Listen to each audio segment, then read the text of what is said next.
The former lieutenant governor of New York absolutely hates rent control, and so do I. I'm Tony, and this is Real Estate Investing and Landlord News.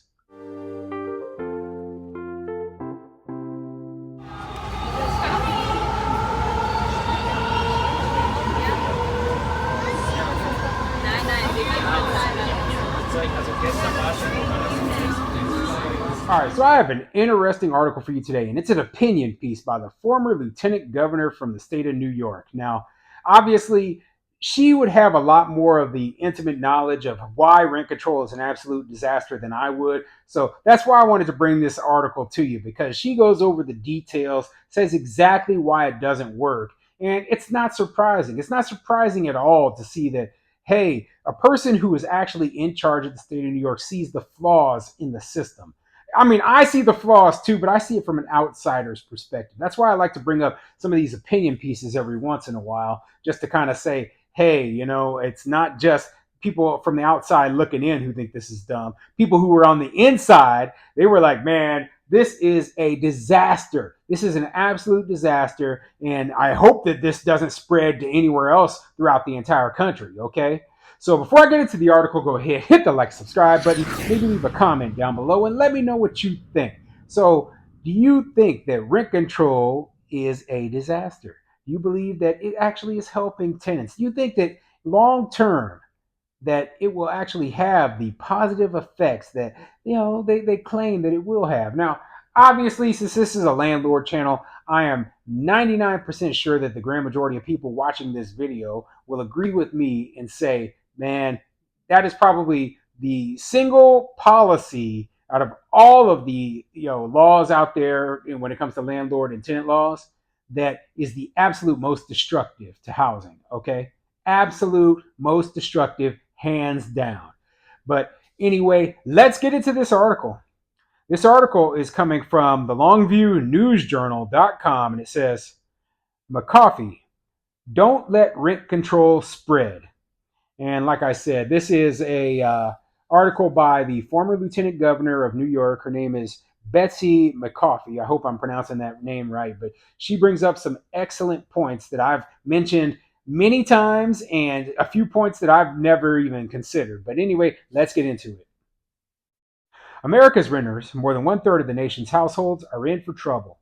Left-wing politicians are demanding rent regulation from coast to coast.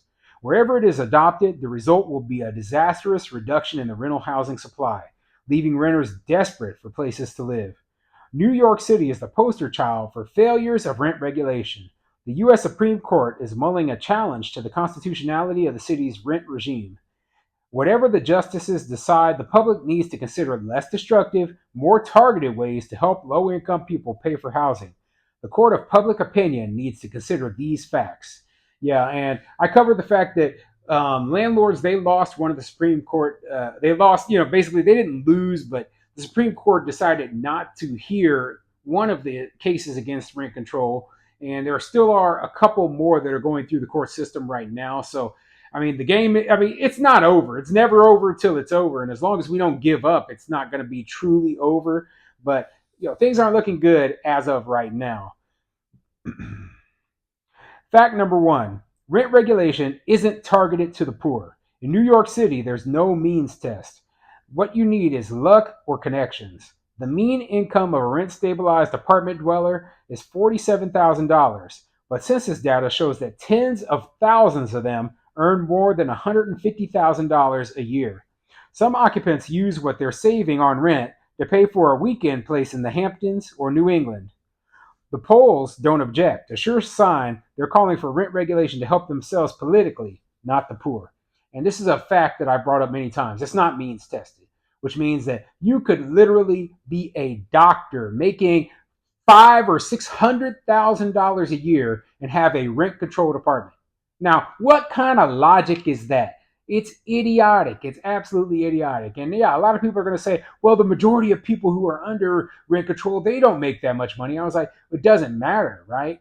You claim that this is only to be able to help make housing more affordable for those who need it, yet you allow people who obviously don't need the help, you allow them to have rent-regulated apartments. That's dumb. It's absolutely dumb. And I've seen this in places throughout the entire country, in California as well. And, it's an absolute joke. It makes the whole program look like all it is a handout, which, in my opinion, it is. But unfortunately, it's not a handout coming from the government. It's a handout coming from the landlord. They want the landlord to subsidize these people's living for them. And that is wrong, okay?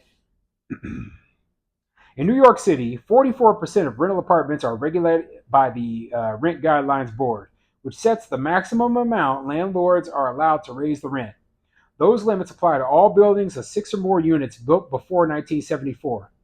In 2022, the Rent Guidelines Board set the maximum rent hike at 3.25% on 1-year leases, and this year at 3%.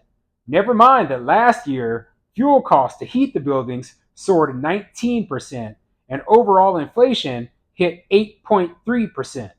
The decisions are political, not economic. Many Democratic politicians vilify building owners as greedy landlords and depict themselves as the champions of the downtrodden. It's a scam. And yeah, this is something that I brought up before. And, when the Rent Guidelines Board dictates how much landlords can raise their rent. And they chose to only allow landlords to be able to raise their rent by 3.25% this year and 3% next year. And the whole time, right, I'm sitting there saying, hey, inflation was over 8%. So if inflation was 8% for, that means the landlords, their maintenance costs have gone up, the utility costs have gone up, their insurance costs have gone up, their property taxes definitely went up, okay? Basically, the cost of everything for the landlord has increased, but the landlord is expected not to be able to raise their rents based on the increase in cost, but instead to base their increase on what this Rent Guidelines Board is saying, and it's a 100% political number that they pulled out their butts, okay? They pulled this number out of their butts. It's not based on any factual inflation number or anything, right? Not that I believe it should be, right? My personal opinion is landlords should dictate how much their rents are themselves. And they're like, oh, well, that would price everyone out of the market. That's ridiculous. That is absolutely ridiculous. Okay, so do you honestly believe that every single let's say that they allowed the landlords to base their rents on the open and free market, right?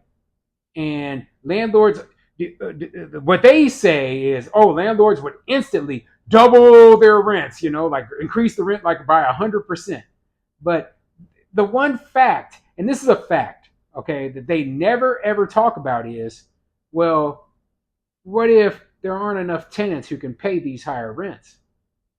Okay, so basically, every single landlord will only be able to raise their rents the amount that people are able and willing to pay. That's the only amount that landlords can raise their rents to. They can't just pull a number out of their butts and say, oh, yeah, I'm going to raise my rents to sky high rates, even though the tenants can't afford it.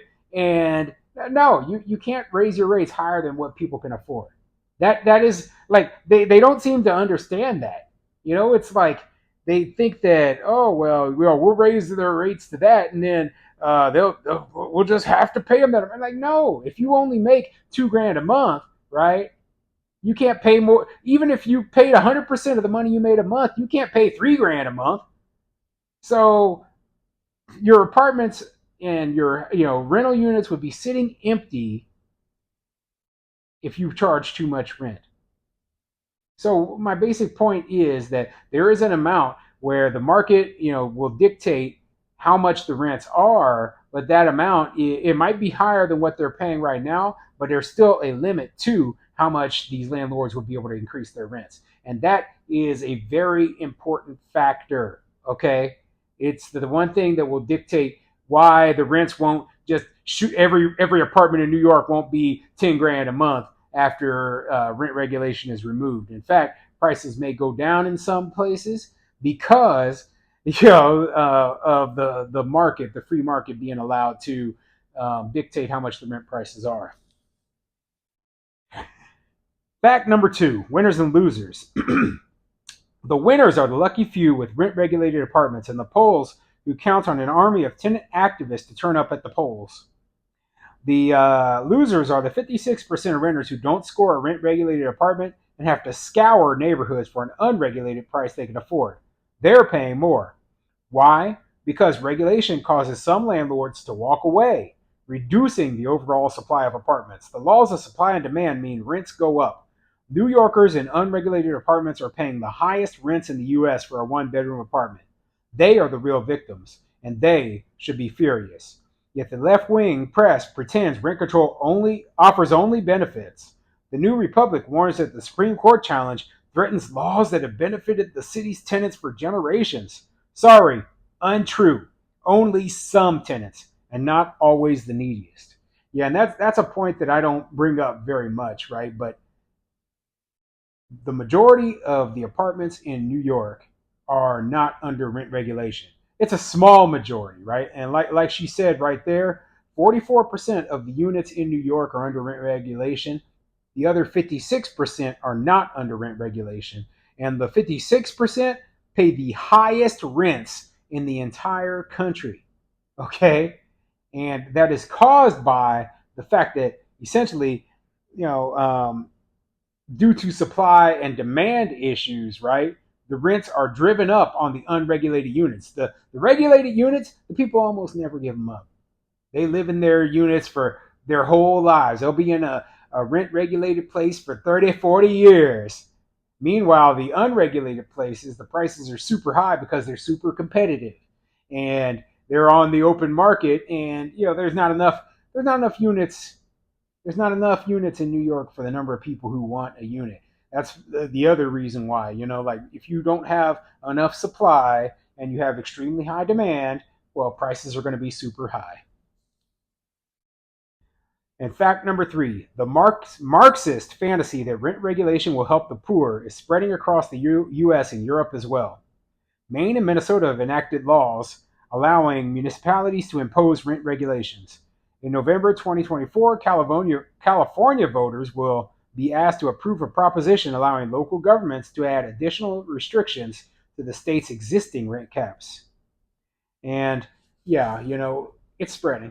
It's spreading a lot. I never thought I'd see it in the Midwest, and obviously Minnesota. You see rent control up there in St. Paul, and it will get worse. It will get worse. When the economy starts going bad, when people start losing their jobs, and there's these problems with all this inflation. Well, they're going to be begging their city councils, especially in the bigger cities, even in the more conservative states, right, to pass these sort of laws. Now, hopefully, there's enough people with common sense out there in positions of power to, knock this stuff out. Okay, make sure that it doesn't happen because, like I said, these rent control regulations they kill cities. They kill cities. They kill development. They make everything harder. And I'm not just talking about this from the perspective of a landlord. I'm talking about this as a perspective of a person who wants their city to thrive, who wants the economy to thrive, wants people to be able to afford housing, wants my family and friends and my daughter and my kids to be able to buy a home one day and live in a home and not have to pay out the butt, okay, for overpriced housing. These laws, they hurt property rights, they hurt housing, they hurt affordability, they hurt cities, and we don't need them anywhere else.